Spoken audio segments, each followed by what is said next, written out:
कुछ कहानियाँ सिर्फ किताबों में होती हैं, पर कुछ कहानियाँ अपना बदला लेने लौट कर आती हैं।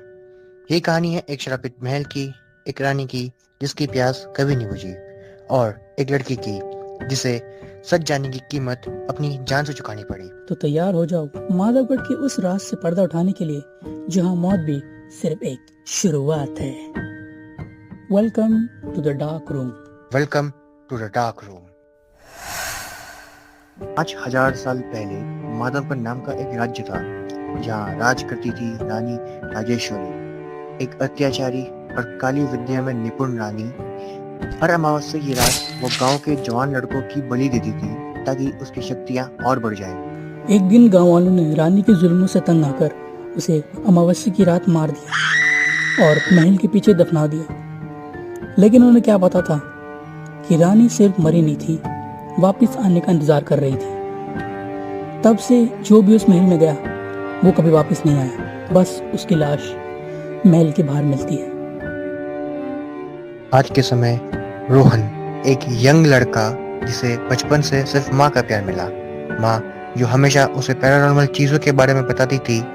माँ की मौत के बाद रोहन टूट गया और उसी दर्द ने उसे बना दिया एक इन्वेस्टिगेटर। एक दिन रोहन माधवगढ़ जाने के लिए सोचता है, उसी जगह जहां उसकी माँ भी गई थी और कभी वापस नहीं आई। उसे लगता है अगर ये केस सॉल्व किया तो उसकी माँ की मौत का सच जान पाएगा।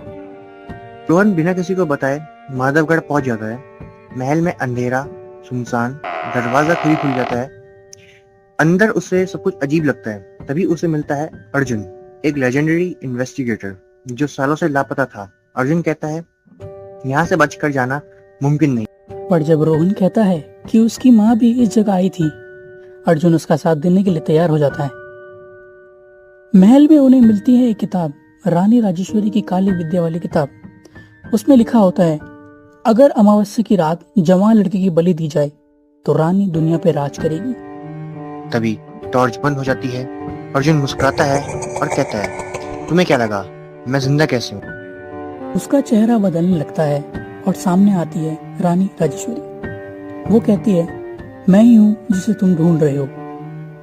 रोहन जिसको अपना गाइड समझ रहा था, वही उसका शिकार बनने आया था।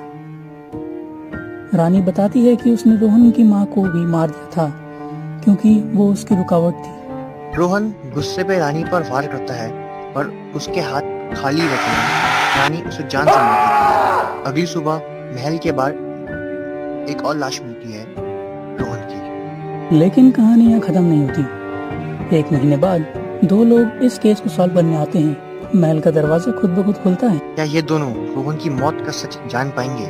ये बन जाएंगे माधवगढ़ का अगले शिकार? ये अंत था, ये शुरुआत।